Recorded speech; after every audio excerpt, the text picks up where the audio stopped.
झारखंड प्रदेश कांग्रेस में लोकसभा चुनाव के टिकट को लेकर किचकिच और सस्पेंस बरकरार है। कांग्रेस ने अब तक 4 लोकसभा सीटों पर उम्मीदवार की घोषणा नहीं की है। खूंटी, हजारीबाग और लोहरदगा में प्रत्याशी दिए हैं। वहीं रांची, धनबाद, गोड्डा और चतरा में उम्मीदवार को लेकर संशय बरकरार है। खास तौर पर राजधानी रांची की सीट को लेकर सभी सस्पेंस में हैं कि यहां से उम्मीदवार कौन होगा। सुबोधकांत सहाय या राम टहल चौधरी। सुबोधकांत सहाय कांग्रेस के पुराने भरोसेमंद हैं। कई बार रांची से सांसद रह चुके हैं। कांग्रेस शासन में केंद्रीय मंत्री भी रहे हैं। राज्य के दिग्गज और कद्दावर नेता माने जाते हैं। पिछले 2 दशक से बड़ी निष्ठा के साथ पार्टी से जुड़े हैं। दिल्ली की राजनीति में भी उनकी अच्छी खासी पकड़ है। इस लिहाज से कांग्रेस के लिए रांची में उनसे बेहतर की दूसरा उम्मीदवार बात तक नहीं था। पर इसी बीच राम टहल चौधरी की एंट्री ने न सिर्फ सुबोधकांत सहाय बल्कि कांग्रेस की भी उलझन बढ़ा दी है। राम टहल चौधरी पहले भाजपा में थे। रांची से वह भी कई टर्म सांसद रहे। एक खास बिरादरी में उनकी अच्छी खासी पकड़ मानी जाती है। साल 2019 में बीजेपी से टिकट कटने पर उन्होंने पार्टी छोड़ दी थी और निर्दलीय चुनाव लड़ा था, परंतु हार का सामना करना पड़ा।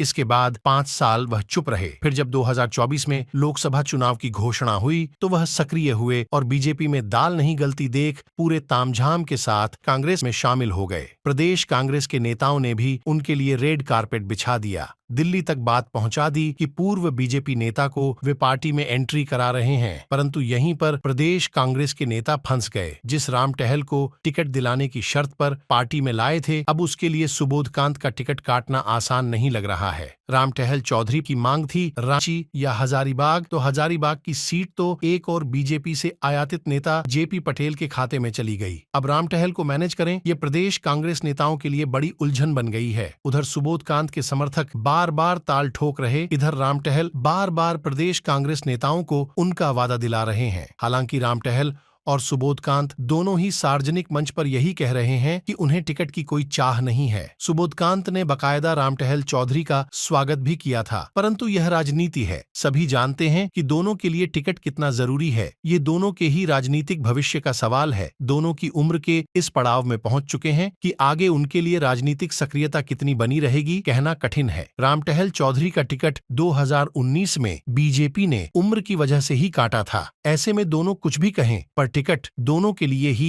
राजनीतिक अमृत साबित हो सकता है। इधर प्रदेश कांग्रेस भी इन सारी चीजों को समझ रही है और अपनों से ही उलझी है। पार्टी के अंदर किचकिच जारी है। प्रत्याशी की घोषणा में देरी हो रही है, जिससे सस्पेंस और भी बढ़ता चला जा रहा है। कांग्रेस सूत्रों का कहना है कि 11 से 12 अप्रैल को प्रत्याशी की घोषणा संभव है। इधर पार्टी अपने ही कार्यकर्ताओं की नाराजगी को देखते हुए डरी सहमी है, फूंक फूंक कर कदम रख रही है। प्रदेश प्रभारी गुलाम अहमद मीर के 2 दिवसीय झारखंड दौरे को देखते हुए उम्मीदवारों की घोषणा टाल दी गई है। प्रदेश प्रभारी के दौरे के बीच कांग्रेस किसी तरह का हंगामा नहीं चाहती थी। कांग्रेस का एक खेमा टिकट नहीं मिलने के बाद विद्रोही तेवर अपना सकता है। दिल्ली में केंद्रीय चुनाव समिति की बैठक हो चुकी है। इसमें झारखंड के सीटों पर भी चर्चा हुई है। केंद्रीय चुनाव समिति में चर्चा के बाद भी प्रत्याशियों के नाम की घोषणा नहीं हो पा रही है। केंद्रीय चुनाव समिति में अनुशंसा के बाद ही कई नाम सामने आए थे। प्रदेश के नेताओं से भी केंद्रीय चुनाव समिति ने उम्मीदवारों के नाम पर चर्चा कर चुकी है।